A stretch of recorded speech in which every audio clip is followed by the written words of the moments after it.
Good evening. There is no one watching the channel right now, but that's okay. I will broadcast to the void, my fellow void. Welcome back to Unsettling Tales, Vampire Marathon, where I read, as far as I possibly can, hopefully all the way through, the giant book of vampires. Ooh, aha! Am I audible? Hooray! There are people in... Twitch has lied to me. Twitch has lied to me and said there were 0 viewers. Oh, lies. Lies and falsehoods, Twitch. Right, okay, good. I'm audible. In that case, hello people who are watching. So I am reading from the Giant Book of Vampires, published 1992. I am approximately 2/3 of the way through. There are certainly some chunky stories left to go through anyway. And today's stories will be, yes, the void hears you and the void does not judge. Here are the content warnings for today's stories, which are quite tame compared to some of the previous ones. But one of the additional content warnings will probably be required for the Laird of Dunain is my terrible Scots accents. So, without any further ado, I shall proceed on to E.F. Benson's The Room in the Tower. Edward Frederick Benson, 1867 to 1940, showed an early interest in the classics and archaeology. He was the mayor of Rye from 1934 to 1937 and was awarded the MBE. MBE. His first book was the best-selling society novel Dodo, published in 1893, and he is still remembered for a series of sophisticated Map and Lucia comedies. But whereas many of his general works have become dated, Benson's horror fiction retains much of its original impact.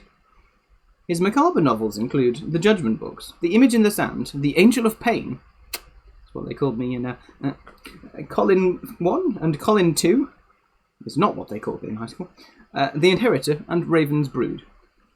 However, Benson excelled in short story form, and among his classic tales are Caterpillars, The Horror Horn, again, what they called me in, and 2 other vampire stories, Mrs. Amworth and No Bird Sings.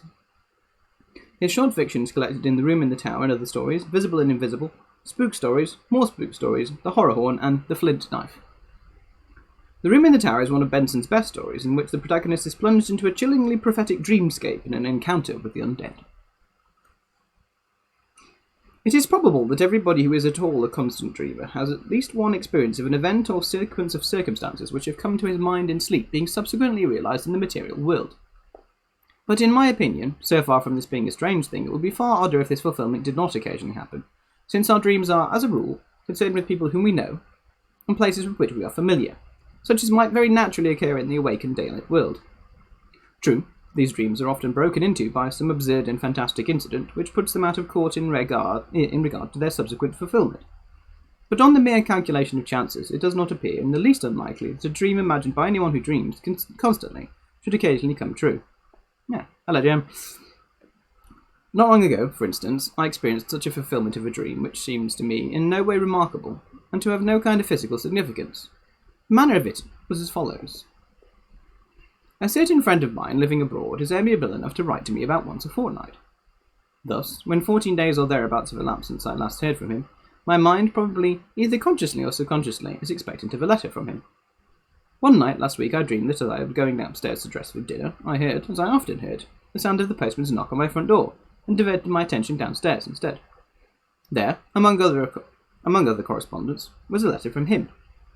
Thereafter the fantastic entered, for on opening it, I found inside the ace of diamonds, and scribbled across it in his well-known handwriting, "I am sending you this for safe custody. As you know, it is running an unreasonable risk to keep aces in Italy." Wonder how the asexuals feel about that. The next evening, I was just preparing to go upstairs to dress, when I heard the postman's knock, and did precisely as I had done in my dream. There, among other letters, was one from my friend. Only it did not contain the ace of diamonds. Had it done so, I should have attached more weight to the matter, which, as it stands, seems to me a perfectly ordinary coincidence. No doubt, I consciously or subconsciously expected a letter from him, and this suggested to me in my dream. Similarly, the fact that my friend had not written to me for a fortnight suggested to him that he should do so. But occasionally it is not so easy to find such an explanation, and for the following story I can find no explanation at all. It came out of the dark, and into the dark it has gone again. All my life I have been an habitual dreamer. The nights are few, that is to say, when I do not find on awakening in the morning that some mental experience has been mine, and sometimes all night long, apparently, a series of the most dazzling adventures before me. Almost without exception, these adventures are pleasant, although often merely trivial. It is of an exception that I am going to speak.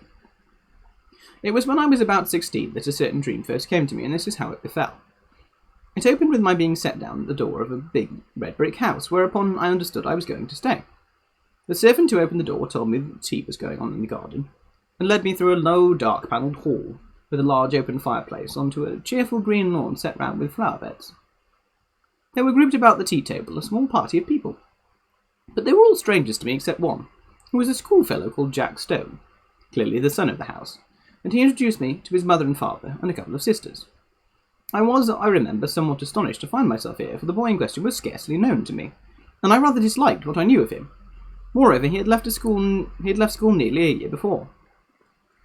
The afternoon was very hot, and an intolerable oppression reigned.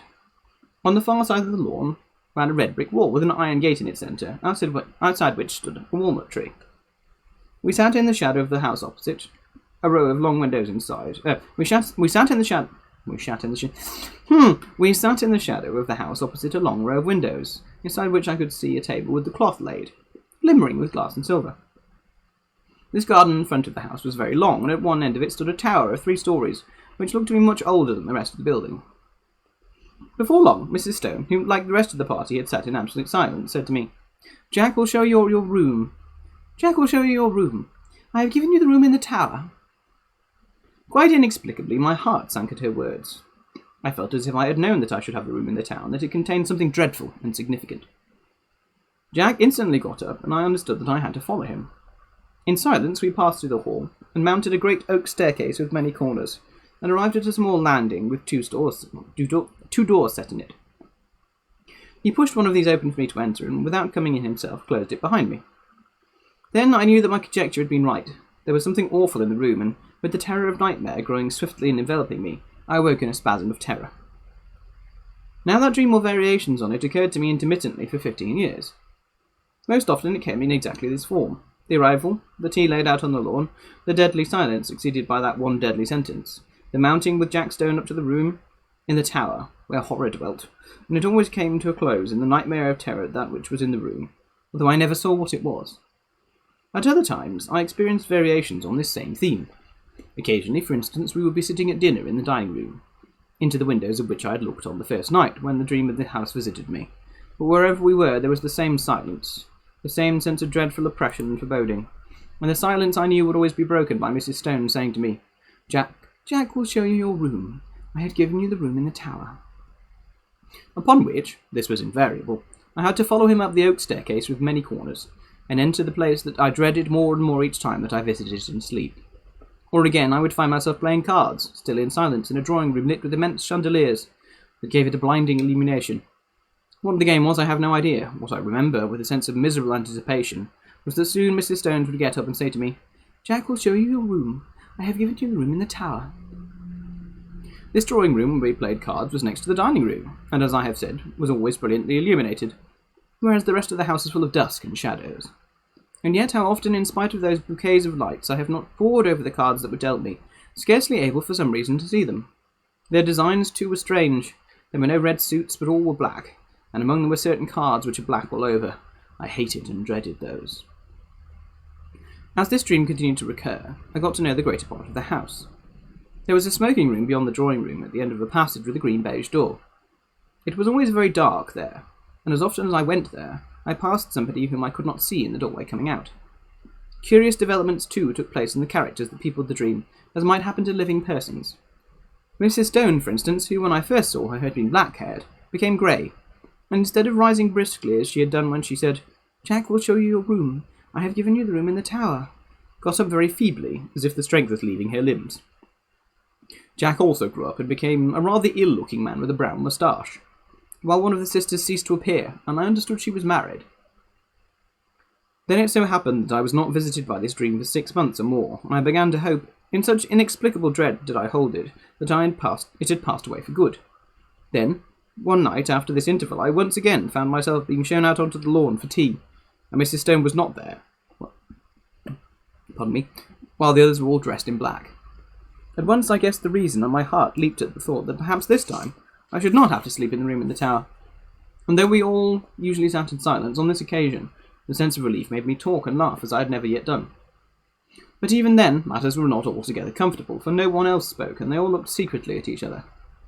And soon the foolish stream of my talk ran dry, and gradually an apprehension worse than anything I had previously known gained on me as the light slowly faded. Suddenly, a voice which I knew well broke the stillness. The voice of Mrs. Stone, saying, "Jack will show you your room. I have given you the room in the tower." It seemed to come from near the gate, in the red brick wall that bounded the lawn, and looking up, I saw that the grass outside was sown thick with gravestones.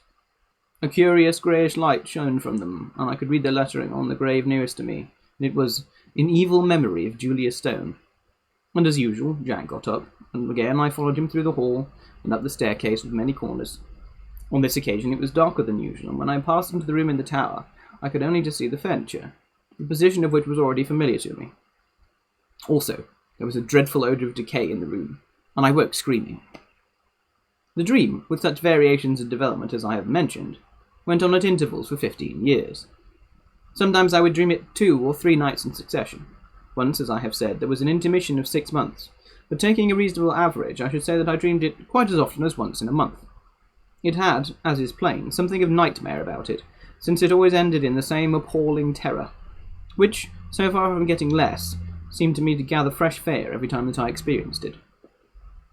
There was, too, a strange and dreadful consistency about it. The characters in it, as I have mentioned, got regularly older. Death and marriage visited this silent family, and I never in the dream, after Mrs. Stone had died, set eyes on her again. But it was always her voice that told me that the room in the tower was prepared for me, and whether we had tea out on the lawn, or the scene was laid in one of the rooms overlooking it, I could always see her gravestone standing just outside the iron gate. It was the same, too, with the married daughter. Usually she was not present, but once or twice she returned again, accompanied with a man, whom I took to be her husband. He, too, like the rest of them, was always silent.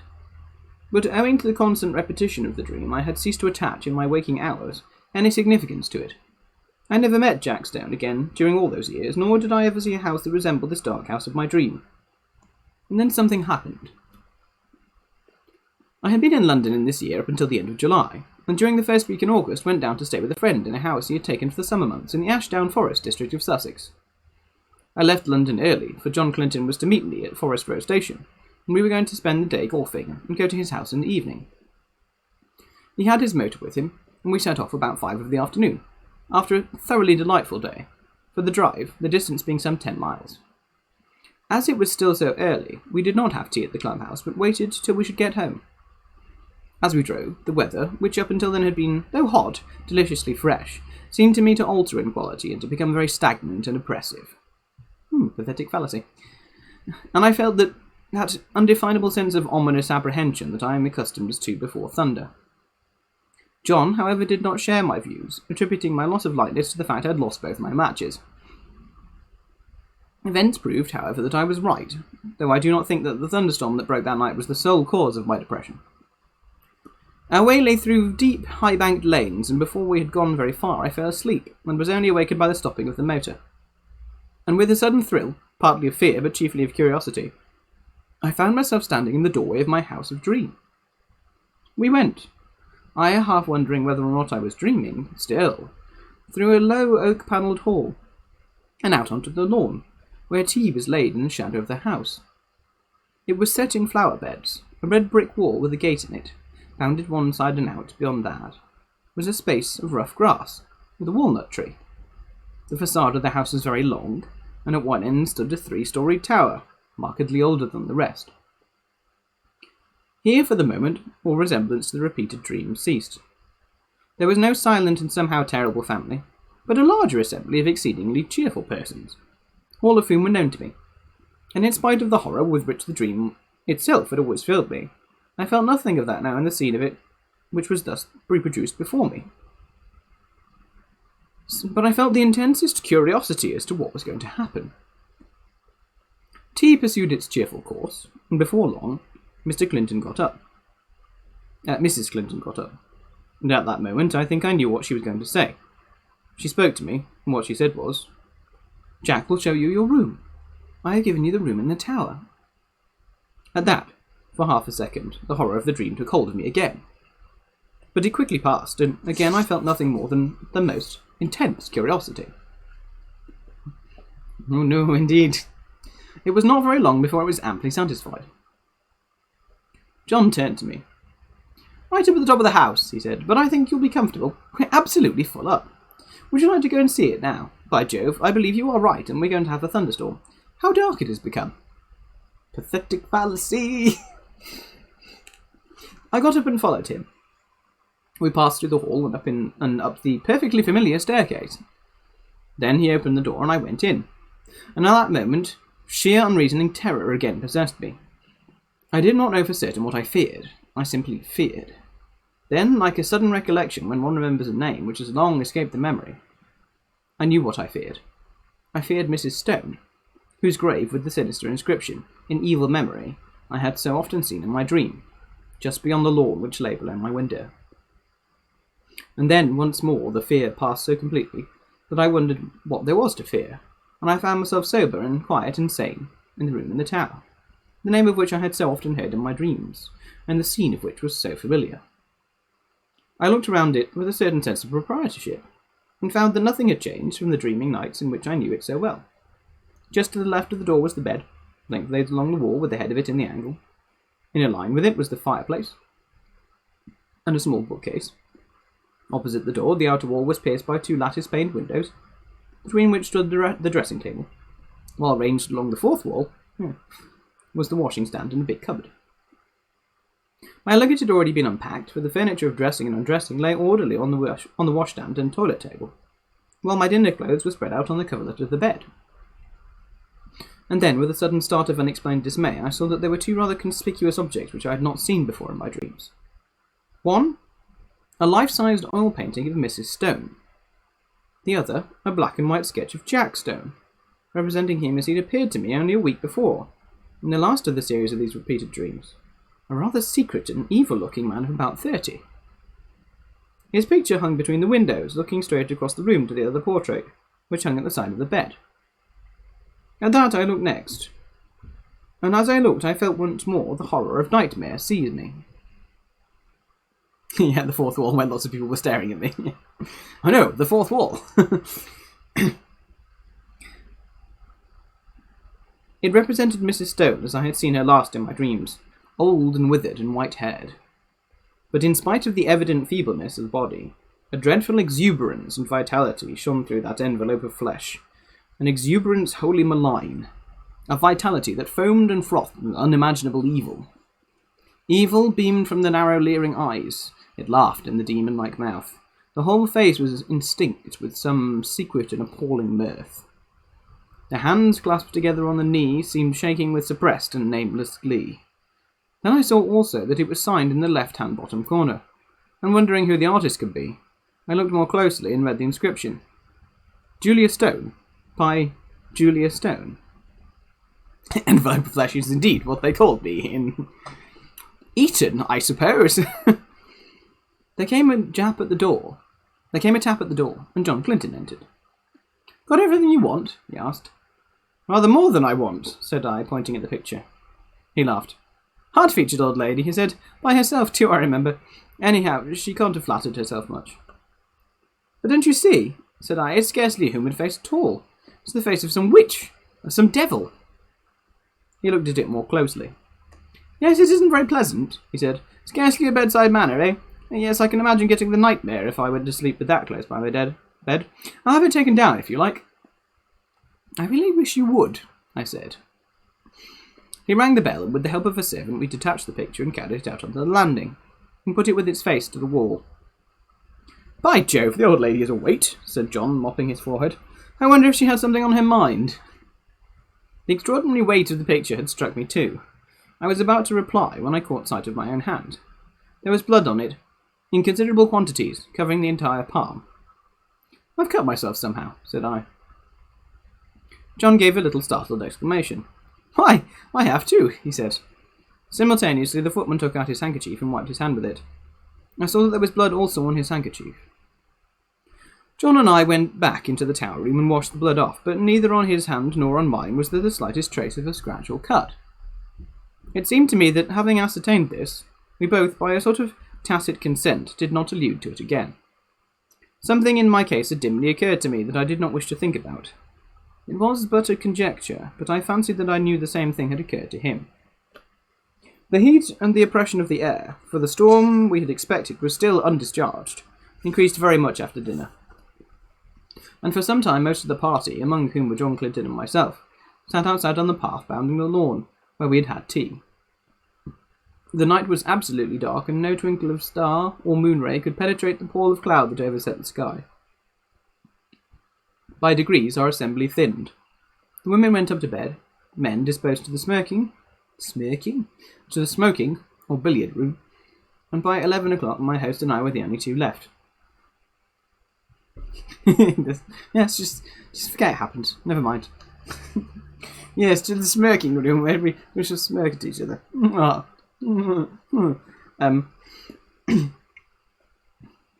As soon as we were alone, he spoke.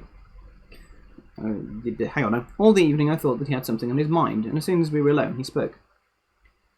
The man who helped us with the picture had blood on his hand too, did you notice? He said. I asked him just now if he'd cut himself, and he said he supposed he had, but that he could find no mark of it. Now, where did that blood come from? By dint of telling myself that I was not going to think about it, I had succeeded in not doing so, and I did not want, especially just at bedtime, to be reminded of it. I don't know, said I, and I don't really care, so long as the picture of Mrs. Julia Stone is not by my bed. He got up. But it's odd, he said. Ha! Now you'll see another odd thing. A dog of his, an Irish terrier by breed, had come out of the house as we talked. The door behind us into the hall was open, and a bright oblong of light shone across the lawn to the iron gate, which led on to the rough grass outside, where the walnut tree stood. I saw that the dog had all his hackles up, bristling with rage and fright. His lips were curled back from his teeth as if he were ready to spring at something, and he was growling at himself. Happy shopping, Jim.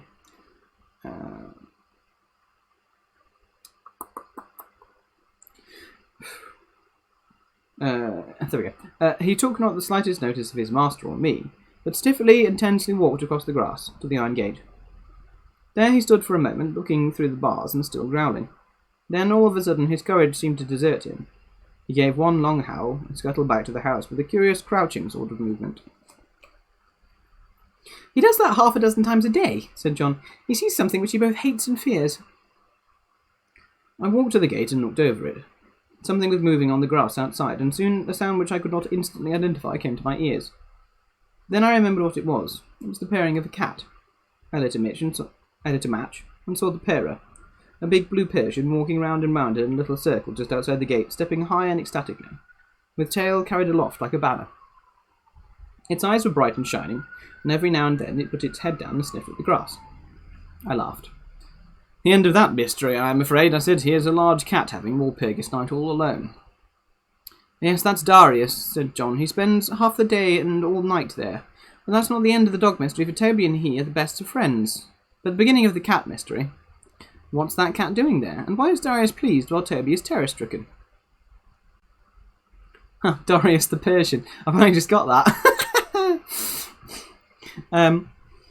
Darius the Persian cat. At that moment I remembered the rather horrible detail of my dreams when I saw through the gate, just where the cat was now, the white tombstone with the sinister inscription. But before I could answer, the rain began, suddenly and heavily as if a tap had been turned on, and simultaneously the big cat squeezed through the bars of his gate and came leaping across the lawn to the house for shelter. Then it sat in the doorway, looking eagerly out into the dark. It spat and struck at John with its paw as he pushed it in order to close the door. Somehow, with the portrait of Julia Stone in the passage outside, the room in the town had absolutely no alarm for me, and as I went to bed, feeling very sleepy and heavy, I had nothing more than interest for the curious incident about our bleeding hands and the conduct of the cat and dog. The last thing I looked at before I put out my light was the square empty space by my bed where the portrait had been. Here the paper was of its original full tint of dark red. Over the rest of the walls it had faded. Then I blew out my candle and instantly fell asleep. My awaking was equally instantaneous, and I sat bolt upright in bed under the impression that some bright light had been flashed in my face, though it was now absolutely pitch dark.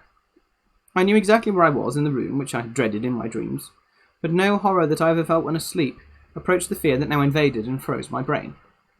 Immediately after, a peal of thunder cracked just above the house, but the probability that it was only a flash of lightning which awoke me gave no reassurance to my galloping heart.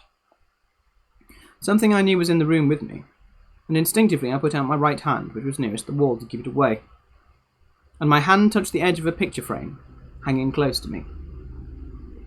I sprang out of bed, upsetting the little table that stood by it, and heard my watch, candle, and matches clatter onto the floor.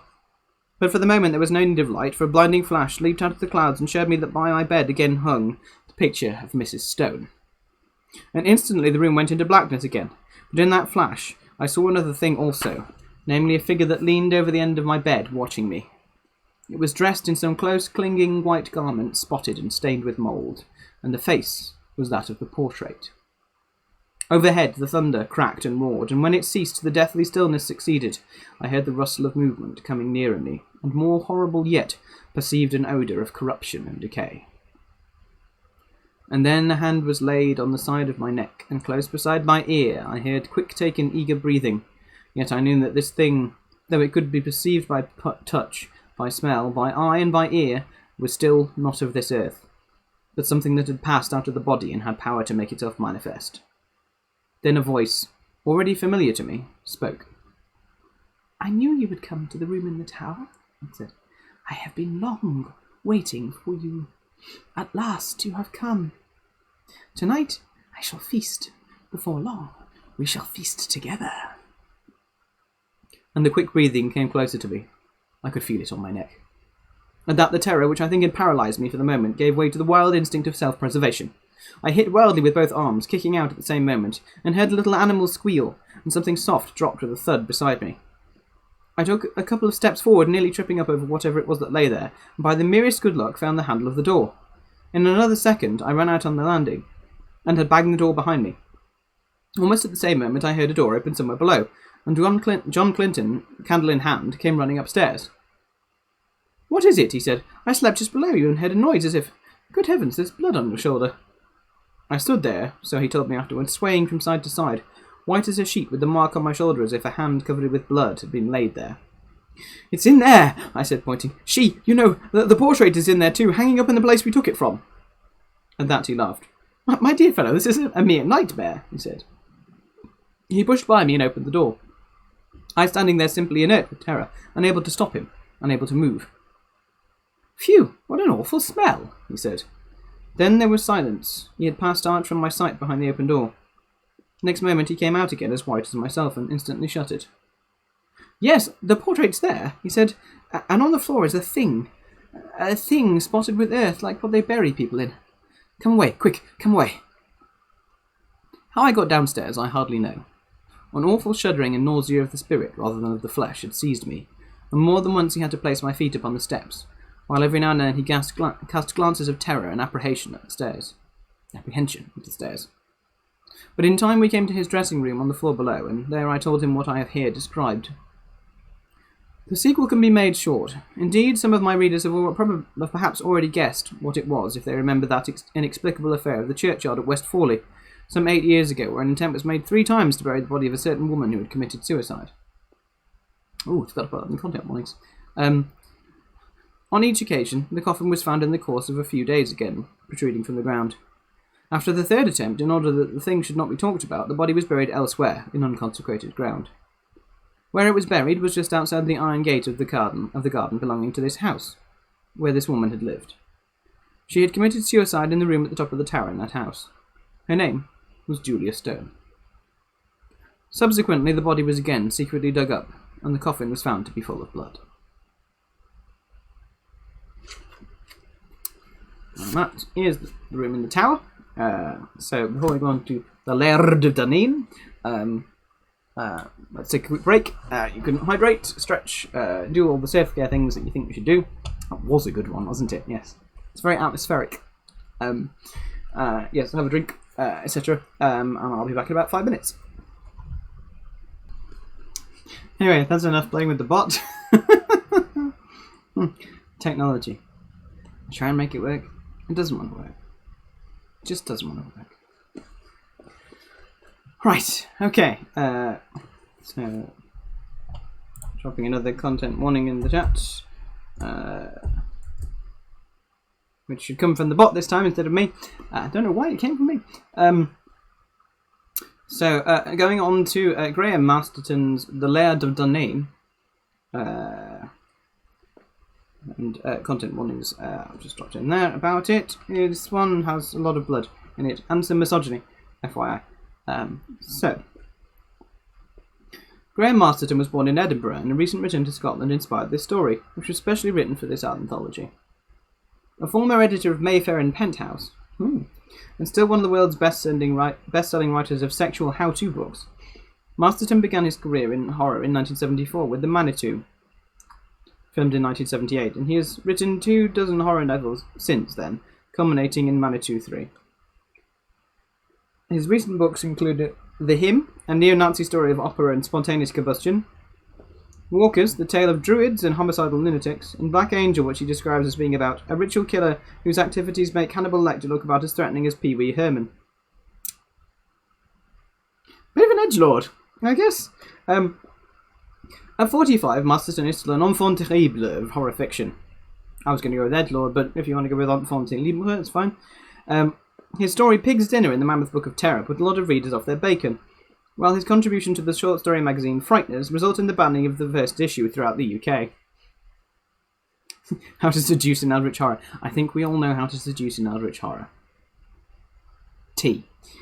He points out that the Laird of Dunain is less grisly, but should still send a deep shiver of anxiety through those who value the colour of their corpuscles.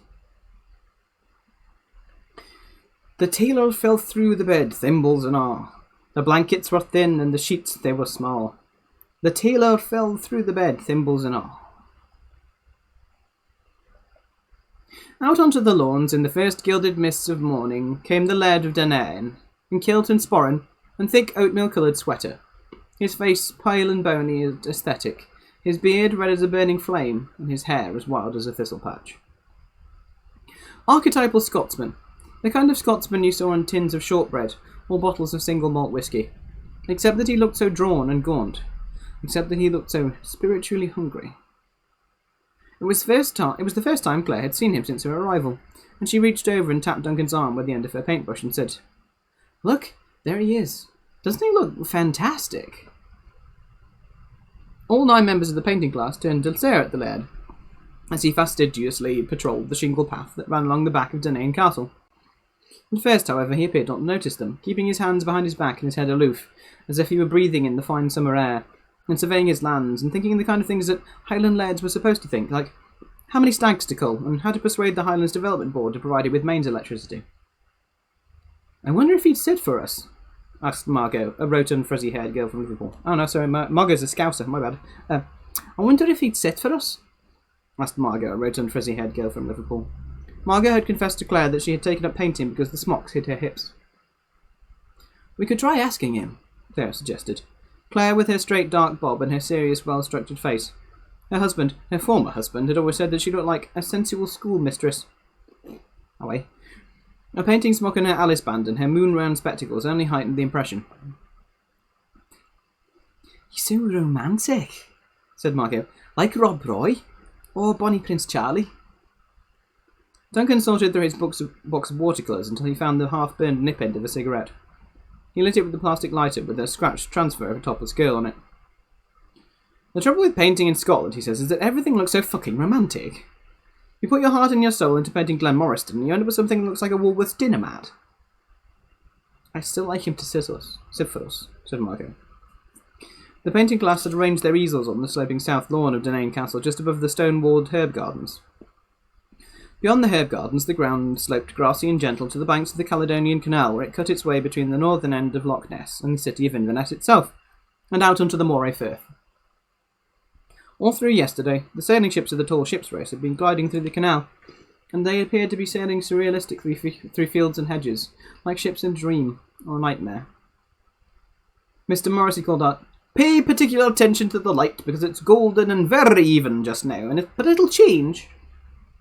Mr. Morrissey, bald, round shoulders, speedy, fussy, was their course instructor, the man who had greeted them when they first arrived at Dunain Castle, who had showed them their rooms. "You'll adore this, Mrs. Bright. Such a view of the garden." And who was conducting their lessons in landscape painting. In his way, he was very good. He sketched austerely, he painted monochromatically. He wouldn't tolerate sentimentality. "You've not come to Scotland to reproduce the monarch of the glen," he had told them, when he'd collected them from the station in Inverness. He told them when he collected them from the station at Inverness. "You're here to paint life and landscape in light of unparalleled clarity." Claire returned to her charcoal sketching, but she could see, out of the corner of her eye, the Laird of Dunain was slowly making his way across the lawns.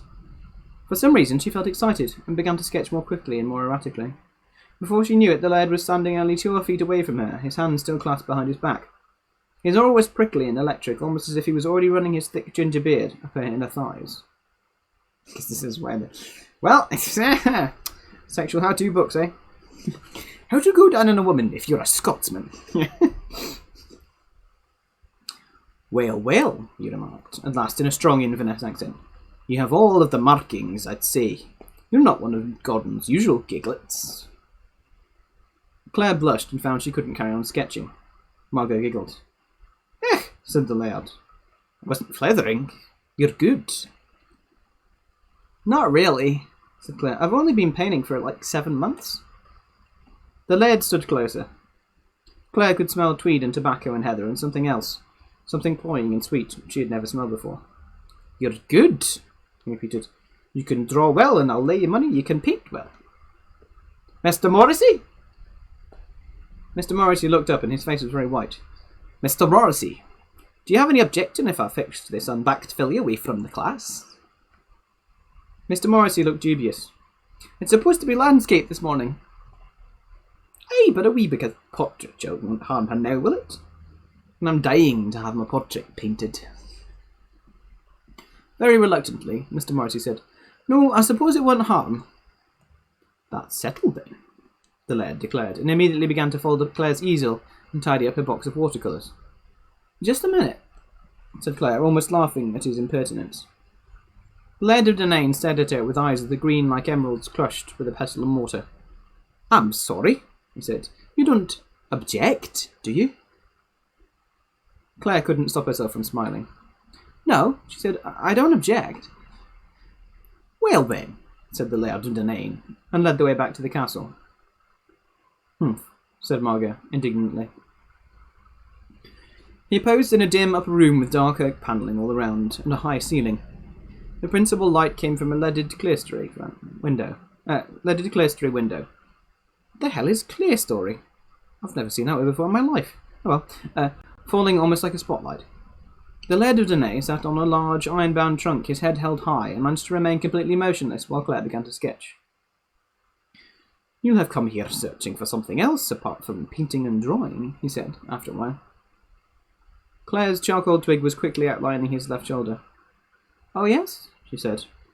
She couldn't think what he meant. "You'll have come here looking for peace of mind, won't you? And a way to sort everything out?"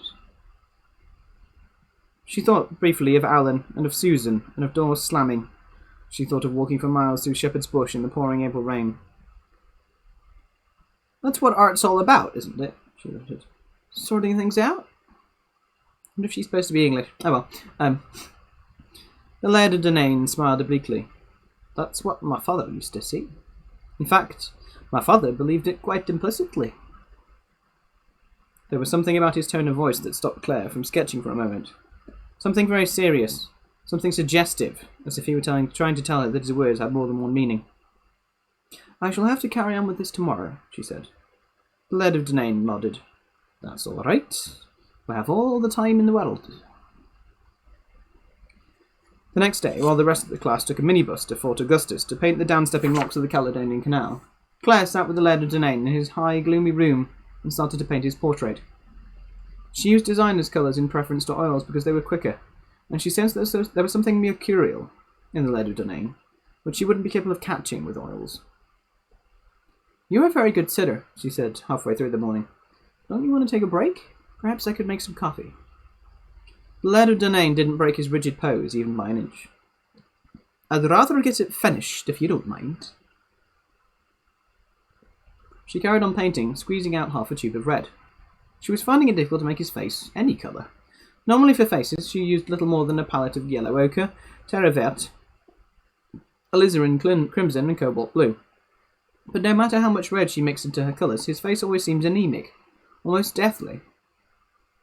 I'm finding it hard to get your flesh tones right, she confessed, as the clock in the downstairs hallway struck 2. The Laird of Dunain nodded.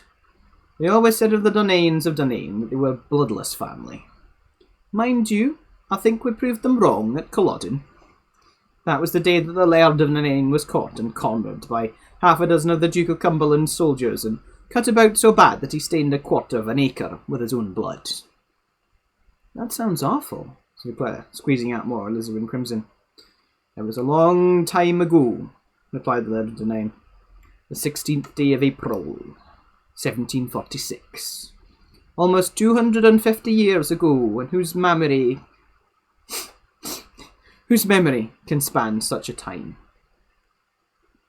You make it sound like yesterday, said Claire, busily mixing. The Laird of Dunain turned his head away for the very first time that day. On that day, when he lay bleeding, the Laird swore that he would have his revenge on the English for every drop of blood that he had let. He would have it back, he said, 1,000-fold, and then 1,000-fold more. They never discovered his body, you know, although there were plenty of tales in the glens that it was hurried away by Dunains and Macduffs. That was partly the reason that the Duke of Cumberland pursued the Highlanders with such savagery. He made his own promise that he would never return to England until he had seen for himself the body of Laird of Dunain, and fed it to his dogs. Savage times, Claire remarked. She sat back. The lad's face was still appallingly white, even though she had mixed his skin tones with almost 2 whole tubes of crimson. She couldn't understand it. She ran her hand back through her hair and said, I'll have to come back to this tomorrow. Of course, said the Laird of Dunain. On her way to supper, she met Margot in the oak-panelled corridor. Yeah, what is 200 years to a vampire? Yes. 200 years since Culloden. Margot was unexpectedly bustling and fierce. You didn't come with us yesterday, and you didn't come with us today. Today we sketched sheep. I've been... Claire began, inclining her head towards the Laird of Dunain's apartments. Oh, yes, said Margot. I thought as much. We all thought as much. Oh, sorry. We all thought as much. And then she went off with a wig-wagging bottom. Claire was amazed, and then she suddenly thought, she's jealous. She's really jealous. All the next day, while the Laird of Dunain sat composed and motionless in front of her, Claire struggled with her portrait. She used 6 tubes of light red and 8 tubes of alizarin crimson, and his face still appeared as starkly white as ever. She began to grow more and more desperate, but she refused to give up. In a strange way that she couldn't really understand, her painting was like a battlefield on which she and the Laird of Dunain were fighting a silent, deadly struggle. Perhaps she was doing nothing more than struggling with Alan and all the men who treated her with such contempt. Halfway through the afternoon, the light in the clerestory window gradually died, and it began to rain. She could hear the raindrops pattering on the roof and the gutters, quietly gurgling. Are you sure you can see well enough? Asked the Laird. I can see, she replied, doggedly squeezing out another glittering fat worm of red gouache. You could always give up, he said, his voice sounding almost sly. I can see, Claire insisted, and I'll finish this bloody portrait if it kills me. She picked up her scalpel to open the cellophane wrapping around another box of designer's colours. I'm sorry I'm such an awkward subject, smiled the Laird. He sounded as if it quite amused him to be awkward. Art always has to be a challenge, Claire reported. She was still struggling to open the new box of paints. Without warning, there was a devastating bellow of thunder so close to the castle roof that Claire felt the rafters shake. Excuse me. Her hand slipped on the box, and the scalpel sliced into the top of her finger. Ow! She cried, dropping the box and squeezing her finger. Blood dripped onto the painting, one quick drop after another. Is anything wrong? Asked the Laird, although he didn't make any attempt to move from his seat on the iron-bound trunk. Claire winced, watching the blood well up. She was about to tell him that she cut herself and that she wouldn't be able to continue painting when she saw that her blood had mingled with the wet paint on the Laird's face, and it had suffused it with an unnaturally healthy flush. You've not hurt yourself, have you? Asked the Laird. "Oh no," said Claire. She squeezed out more blood and began to mix it with her paintbrush. Gradually the laird's face began to look rosier and much more alive. "I'm fine, I'm absolutely fine." Thinking to herself, "Now I've got you, you sly bastard. Now I'll show you how well I can paint. I'll catch you here forever and ever, the way that I saw you, the way that I want you to be." The laird held his pose and said nothing, but watched her with a curious expression of satisfaction and contentedness, like a man who has tasted a particularly fine wine. That night in her room overlooking the grounds, Claire dreamed of men in ragged cloaks and feathered bonnets, men with gaunt faces and hollow eyes.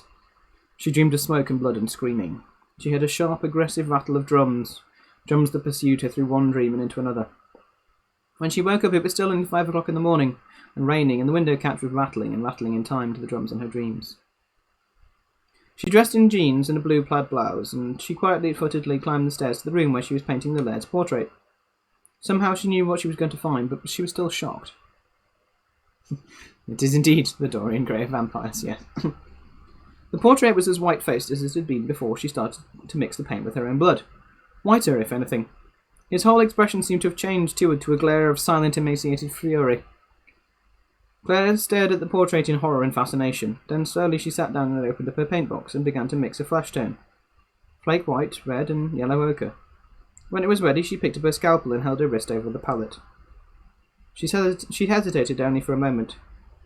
The Laird of Dunain was glaring at her too angrily, too resentfully. She wasn't going to let a man like him get the better of her. She slit her wrist in a long diagonal, and blood instantly pumped from her artery onto the palette, almost drowning the watercolours in rich and sticky red. When the palette was flooded with blood, she pounded her paint rag around her wrist as tightly as she could and gripped it with her teeth while she knotted it. Trembling and breathless, she began to mix blood with gouache, and then she began to paint. She worked with her brush for almost an hour, but as fast as she applied the mixture of blood and paint, the faster it seemed to drain from the laird's chalk white face. At last, almost hysterical with frustration, she sat back and dropped her brush. The laird stared back at her, mocking, accusing, belittling her talent and her womanhood. Just like Alan, just like every other man. You gave them everything and they still treated you with complete contempt. But not this time. Not this time. She stood up and unbuttoned her brows, so that she confronted the portrait of the Laird of Dunain bare-breasted. Then she picked up her scalpel in her fist so that the point pricked the plump, pale flesh just below her navel. The sleepy bit lassie she dreaded nae ill. The weather was cold and the lassie sae still. She thought the tailor could do her no ill. She cut into her stomach. Her hand was shaking, but she was calm and deliberate. She cut through skin and layers of white fat and deeper still until her intestines exhaled a deep, sweet breath. She was disappointed by the lack of blood. She had imagined that she would bleed like a pig. Instead, her wound simply glistened and yellowish fluid flowed. There's somebody weary wi' lying how lane. There's some that are dowie, and trow would be fain to see that bit tailor come skipping again. Claire sliced upwards right up to her breastbone, and the scalpel was so sharp that it became lodged in her rib. She tugged it out, and the tugging sensation was worse than the pain. She wanted the blood, but she hadn't thought that it would hurt so much. The pain was as devastating as the thunderclap had been, overwhelming. She thought about screaming, but she wasn't sure that it would do any good, and she'd forgotten how. With bloodied hands, she reached inside her sliced-open stomach and grasped all the hot, slippery, heavy things that she found there. She heaved them out, all over her painting of the Laird of Dunain, and wiped them around until the artboard was smothered in blood, and the portrait of the Laird was almost completely obscured. Then she pitched sideways, knocking her head against the oak-boarded floor. The light from the clear-story window brightened and faded, and then faded away forever. They took her to the Riverside Medical Centre, but she was already dead. Massive trauma and loss of blood. Duncan stood in the car park, furiously smoking a cigarette and clutching himself. Margot sat on the leatherette seats in the waiting room and wept. They drove back to Dunain Castle. The Laird was standing on the back lawn, watching the light play across the valley. "She's dead, then," he said, as Margot came marching up to him. "A gruesome thing, no doubt about it." Margot didn't know what to say to him. She could only stand in front of him and quake with anger. He seemed so self-satisfied, so calm, so pleased, his eyes green like emeralds but flecked with red. "Look," said the Laird of Dunain, pointing up to the birds that were circling overhead. "The Hoodie Cross. They always know when there's a death." Margot stormed up to the room where only 2 hours ago she had found Claire dying. It was bright as a church, and there on its board was a portrait of the Laird of Dunain, shining and clean, without a single smear of blood on it. A smiling, triumphant, rosy-cheeked Laird of Dunain. "Self-opinionated chauvinist sod," she said, and she seized the artboard and ripped it in half top to bottom. Out of temper, out of enraged feminism, but more than anything else out of jealousy. Why had she never met a man that she would kill herself for? And out in the garden, on the sloping lawns, the painting class heard a scream. It was a scream so echoing and terrible that they could scarcely believe it had been uttered by one man. In front of their eyes, the Laird of Dunain literally burst apart. His face exploded, his jawbone dropped out, his chest came bursting through his sweater in a crush of ribs and a bucket full of blood. There was so much blood that it sprayed up the walls of Dunain Castle and ran down the windows. They sat open-mouthed, their paintbrushes poised, while he dropped onto the gravel path and twitched, and lay still while blood ran down everywhere, and the Hoodie Cross circled and cried again, because they always knew when there was a death. "Give me the groat again, canny young man. The day it is short, and the night it is lang. The dearest siller that ever I won. The tailor fell through the bread, thimbles and all." I love that one. It's just got the best ending. Yeah, it's good for Margot. Never offend a scouser. Right, okay. That is our 2 stories for today. Yeah, I love the ending. It's like. You're welcome. Thank you for listening. Thank you for watching. 2 weeks' time, assuming I haven't wrecked myself a lot or something other, we will read the next ones, which are the next one is quite long and it's called Midnight Mass. So I'll probably do all of Midnight Mass, and then if I have the energy, I'll do the very short one that follows it because it's only like 3 pages.